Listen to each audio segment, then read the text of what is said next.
Quem nunca ouviu falar que o equilíbrio dos hormônios é fundamental para a nossa saúde? Mas o que são hormônios? Quais são exemplos de hormônios e como eles atuam, onde eles são produzidos, durante quanto tempo?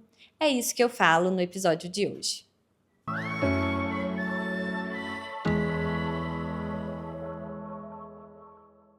Hoje vou falar sobre os hormônios. O que são os hormônios? Hormônios são substâncias produzidas por glândulas que são transportadas pela nossa corrente sanguínea e que vão agir em órgãos e tecidos diferentes. Por isso que os hormônios eles precisam ser dosados no sangue. É onde eles estão. Sendo assim, os hormônios, eles fazem parte da nossa vida desde a concepção. Nós somos expostos aos hormônios maternos ali desde a diferenciação celular. Tem hormônios que vão sendo produzidos ao longo da vida, tem hormônios que vão ter períodos de ativação em determinadas fases da vida, e existe o declínio também fisiológico da produção de alguns hormônios. Os exemplos mais clássicos são, por exemplo, os hormônios sexuais. Os hormônios sexuais, lá na nossa diferenciação intraútero, é que vão determinar se a gente vai ser menino ou se a gente vai ser menina. Existe o sexo cromossômico, mas os hormônios, eles têm um papel fundamental na diferenciação do que a gente chama de características sexuais secundárias. Tá bom, o neném nasceu. E aí? Aquele eixo hormonal sexual, durante um tempo, ele é desligado, até entrar na puberdade. Quando o menino ou a menina entram na puberdade, é que vai haver novamente a produção desses hormônios, a testosterona no menino, o estrogênio e a progesterona na menina. E a entrada na puberdade é o início da vida fértil. A partir da puberdade, a produção desses hormônios vão controlar a fertilidade do homem e da mulher. Aí vem aquelas características fundamentais que são sexualmente determinadas. Então, a mulher vai ter, a partir do estrogênio, uma determinada composição corporal, para onde que a gordura vai, qual é que é a quantidade de massa muscular, qualidade da pele, qualidade do cabelo. Tudo isso tem a ver com a produção dos hormônios femininos. O menino também. A pilificação, surgimento de barba, engrossamento de voz, tudo isso tem a ver com a produção da testosterona. Isso independente ainda da fertilidade. Esses hormônios, eles são produzidos em pulsos. A partir da puberdade até o final da vida ou da vida reprodutiva, esses hormônios vão ter uma ciclicidade. A testosterona no homem, ela é produzida obedecendo a um ciclo diário. A produção maior de testosterona acontece ali no início da manhã, enquanto que os hormônios femininos obedecem um ciclo mensal. É o nosso ciclo menstrual. Então, essa ciclicidade é diferente. E o tempo de produção dos hormônios também. Enquanto nós, mulheres, temos um marco da parada da nossa vida reprodutiva, que é a menopausa, essa vida reprodutiva dos homens se estende por muito tempo. Tem homens tendo filhos aí a partir de 70 anos ainda. A menopausa é uma data para a última menstruação da mulher, ou seja, marca o final da vida reprodutiva. Essa ciclicidade hormonal deixa de existir. Existe um novo equilíbrio, mas independente desses hormônios que antes estabeleciam a fertilidade.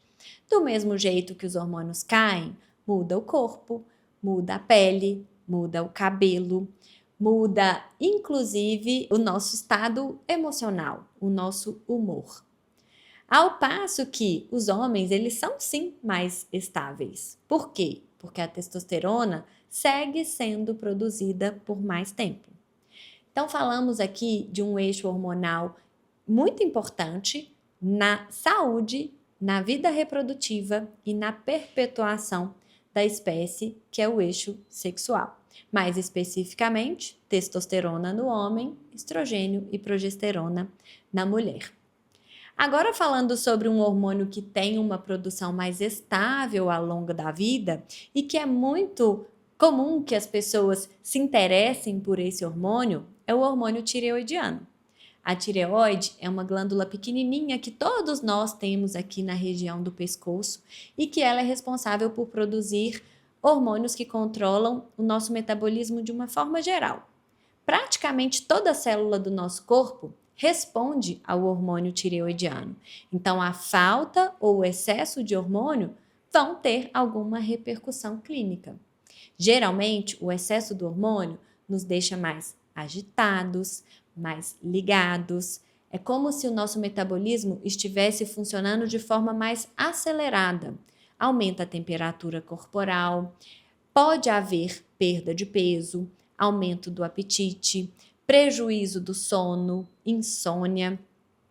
Ao passo que o hipotireoidismo, ou seja, a falta dos hormônios tireoidianos, é o famoso funcionar com o freio de mão puxado. O corpo até responde, mas não na sua plena performance. Então, um metabolismo mais desacelerado, uma sonolência diurna, mesmo que tenha dormido à noite, aquele sono parece que não foi reparador, intestino mais preguiçoso, memória, a parte do aprendizado pode ser comprometida. E nós, mulheres, somos muito sensíveis ao declínio dos hormônios em relação aos tecidos de alta renovação, pele, pelo, cabelo, unha. Então a gente sente isso muito facilmente e muitas vezes é isso que vai trazer ao consultório. Essa vai ser a queixa. Como o hipotireoidismo é muito prevalente, toda mulher tem que ter a sua função tireoidiana checada frente a esses sintomas, que, como vocês podem ver, são muito inespecíficos. Então, a partir da história clínica, a gente consegue sim ter uma ideia do funcionamento da sua tireoide e, a partir dali, fazer uma investigação. Os hormônios tireoidianos, eles têm uma produção mais ou menos estável ao longo da vida. E em endocrinologia, uma glândula sempre obedece à outra. Uma dá o comando, a outra responde e esse eixo se autorregula. É claro que ele vai se autorregular de acordo com a sua necessidade, de acordo com a sua demanda, de acordo com a sua idade. Então, existem aqueles valores de referência de laboratório que precisam ser ajustados para quem é o paciente que a gente está avaliando naquele momento em relação à tireoide.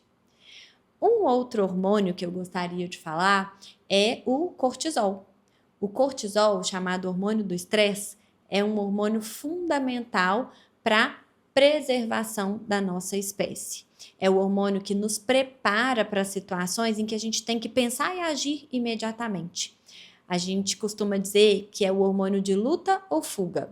Se você está diante de uma ameaça, você precisa tomar uma decisão rápida e o seu corpo tem que estar preparado para responder. Então, é um hormônio que ele vai mobilizar os seus estoques de energia. Agudamente, ele vai aumentar a glicose, ele vai queimar músculo para jogar proteína para ser utilizada como fonte de energia, ele vai aumentar a resistência periférica dos seus vasos para aumentar a pressão para que você possa correr, para que você possa fugir, para que você possa lutar. O cortisol é um hormônio extremamente energizante e ele obedece um ciclo circadiano, o ciclo luz e noite, claro e escuro. Então, é um hormônio que é mais produzido ali no inicinho da manhã, tende a ir diminuindo ao longo do dia e tem o seu nível mais baixo em torno das 11 horas da noite, que é para nos preparar para dormir. Então, o hormônio energizante é um hormônio do dia. O hormônio reparador, geralmente, é o hormônio da noite. Ainda, hormônios que respondem ao nosso equilíbrio energético. Por exemplo, a insulina é um hormônio que é produzido a partir da presença de açúcar ou carboidrato no nosso sangue. Tudo que a gente come que contém carboidrato sinaliza para o nosso pâncreas produzir insulina.